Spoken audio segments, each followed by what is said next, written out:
আসসালামু আলাইকুম, welcome back to Mehri's home kitchen. কেমন আছেন সবাই? আশা করি ভালো আছেন। আল্লাহর অশেষ রহমতে আমিও ভালো আছি। বন্ধুরা, ফিরে এলাম নতুন আর একটি রেসিপি নিয়ে। আজ আপনাদের তৈরি করে দেখাবো ফেলে দেওয়া পাউরুটির সাইডের অংশ দিয়ে কীভাবে পকোড়া তৈরি করা যায় তার একটি সহজ রেসিপি। আশা করি রেসিপিটা আপনাদের খুবই ভালো লাগবে। তো বন্ধুরা, না টেনে পুরো ভিডিও জুড়ে সাথে থেকে পাকোড়া তৈরির রেসিপিটি দেখে নেওয়ার অনুরোধ রইল। চলুন মূল প্রিপারেশনে যাওয়া যাক। পাকোড়া তৈরি করার জন্য প্রথমে একটি মিক্সিং বোল নিয়েছি, তার উপরে নিয়ে নিচ্ছি পাউরুটির সাইডের অংশগুলো, যেগুলো আমি আগে থেকে কেটে রেখেছিলাম। তার সাথে দুটি পাউরুটিও ছিল, দিয়ে দিয়েছি।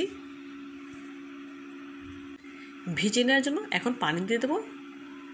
দেখতে পাচ্ছেন ওপর থেকে আমি পানি দিয়ে দিচ্ছি। এখন সবগুলো পাউরুটির অংশ পানিতে খুব ভালোভাবে ভিজে নিচ্ছি। ভিজে নেওয়া হয়ে গেলে এখন হাত দিয়ে চেপে চেপে পানিটা নিংড়ে নেব। খুব ভালোভাবে পানিটা নিংড়ে নিতে হবে।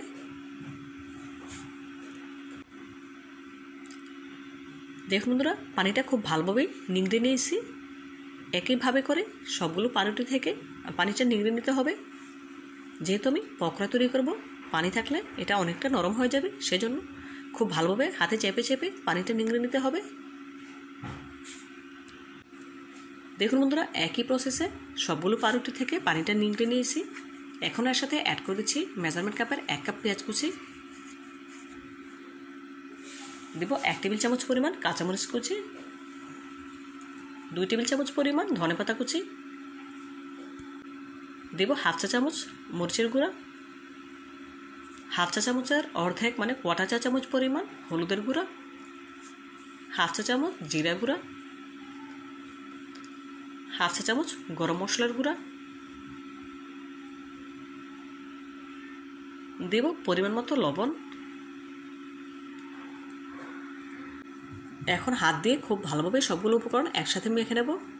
তো বন্ধুরা, ভিডিওর এই পর্যায়ে আপনাদের কাছে ছোট্ট একটি রিকোয়েস্ট রইল, যারা এখনও পর্যন্ত আমার ভিডিওটি দেখছেন ছোট্ট একটি লাইক দিতে ভুলে গিয়েছেন, প্লিজ একটি লাইক দিয়ে ভিডিওটি কন্টিনিউ করবেন। আর যে সকল বন্ধুরা আমার চ্যানেলে নতুন ভিজিট করেছেন, চাইলে চ্যানেলটি সাবস্ক্রাইব করে পাশে থাকা অল নোটিফিকেশনে ক্লিক করে দিতে পারেন। এতে করে যখনই কোনো নতুন ভিডিও আপলোড করবেন সবার আগে আপনার কাছে পৌঁছে যাবে। এই কাজটি যারা অলরেডি করে নিয়েছেন আপনাদেরকে জানাই অসংখ্য ধন্যবাদ। দেখুন বন্ধুরা, মেশানো হয়ে গিয়েছে। এই পর্যায়ে এর সাথে অ্যাড করে দিলাম একটি ডিম। আবারও সবগুলো উপকরণের সাথে ডিমটা ভালোভাবে মিশিয়ে নেব।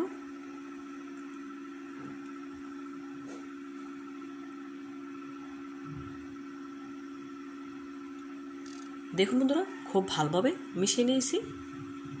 এখন তেলে ভেজে নেওয়ার জন্য চুলায় চলে যাব। পাকোড়াগুলো ভেজে নেওয়ার জন্য প্রথমে চুলায় একটি প্যান বসিয়ে নিয়েছি। প্যানটা যখন গরম হয়ে আসবে তখন পরিমাণ মতো সয়াবিন তেল দিয়ে দেব। তেলটা পুরোপুরি গরম করা যাবে না, কুসুম গরম থাকা অবস্থাতেই পাকোড়াগুলো দিয়ে ভেজে নিতে হবে।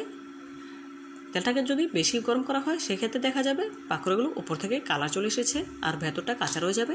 সেজন্য কুসুম গরম থাকা অবস্থাতেই পাকোড়াগুলো দিয়ে দিতে হবে। দেখুন এক এক করে পাকোড়াগুলো দিয়ে দিচ্ছি। বন্ধুরা, আপনাদের কাছে যদি পাউরুটি থাকে অথবা পাউরুটির এরকম সাইডের অংশ থাকে, সেগুলো ফেলে না দিয়ে আমার মতো এভাবে করে পাউরুটি দিয়ে পাকোড়া তৈরি করে খেয়ে দেখবেন, খুবই ভালো লাগে খেতে। এই পর্যায়ে পাকোড়াগুলো উল্টে নেব। বন্ধুরা, এই পাকোড়াটা তৈরি করা কিন্তু একদম সহজ, খেতে খুবই সুস্বাদু, একেবারে অল্প উপকরণে তৈরি করা যায়। আপনারা আমার এই রেসিপিটি ফলো করে একবার হলো এভাবে পাকোড়া তৈরি করে খেয়ে দেখবেন, খুবই ভালো লাগবে ইনশাআল্লাহ।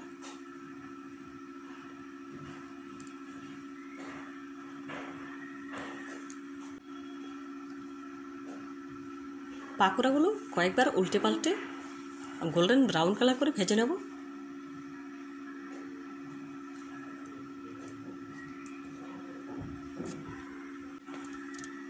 দেখুন বন্ধুরা, আবারও পাকোড়াগুলো উল্টে নিচ্ছি।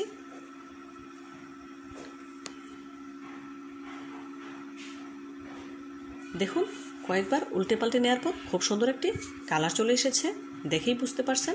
আমি আবারও পাকোড়াগুলো উল্টে নিচ্ছি।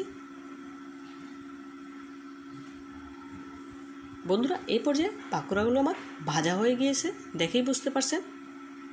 এখন একটি স্ট্রেনারে করে তুলে তেলটা ছেঁকে নেব।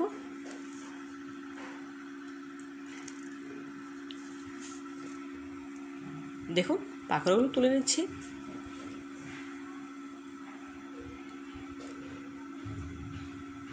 এখন তেলটা ছেঁকে তুলে নেব।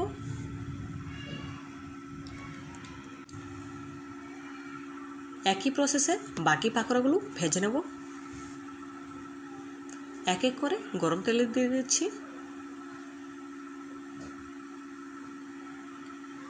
দেখুন বন্ধুরা, পাকোড়াগুলো উল্টে পাল্টে গোল্ডেন ব্রাউন কালার করে ভেজে নিয়েছি। আবারও স্ট্রেনারে করে তুলে তেলটা সেঁকে নেব। দেখুন বন্ধুরা, পাকোড়াগুলো স্ট্রেনারে তুলে নিচ্ছি। আবারও তেলটা সেঁকে তুলে নেব। সবগুলো পাকোড়া আমার ভাজা হয়ে গিয়েছে। এখন একটি সার্ভিং প্লেটে সার্ভ করে নিয়েছি। দেখুন বন্ধুরা, মাশাআল্লাহ, পাকোড়াগুলো দেখতে কতটা সুন্দর এবং লোভনীয় হয়েছে। দেখতে যতটা সুন্দর হয়েছে, খেতে ততটাই সুস্বাদু। আপনারা না খেলে বুঝতে পারবেন না এই পাকোড়াগুলো কতটা সুস্বাদু হয়। আপনারা অবশ্যই একবার হলেও আমার এই রেসিপিটি ফলো করে পাউরুটি দিয়ে পাকোড়া তৈরি করে খেয়ে দেখবেন, খুবই ভালো লাগবে ইনশাআল্লাহ। তো বন্ধুরা, আমার রেসিপিটি যদি আপনাদের একটু হলেও ভালো লেগে থাকে, প্লিজ লাইক, কমেন্ট এবং শেয়ার করবেন। আর আমার চ্যানেলটি সাবস্ক্রাইব করে আমার পাশে থাকতে একদম ভুলবেন না। আজকের মতো বিদায় নিচ্ছি। দেখা হবে নতুন কোনো রেসিপিতে। ভালো থাকবেন সবাই। আল্লাহ হাফেজ।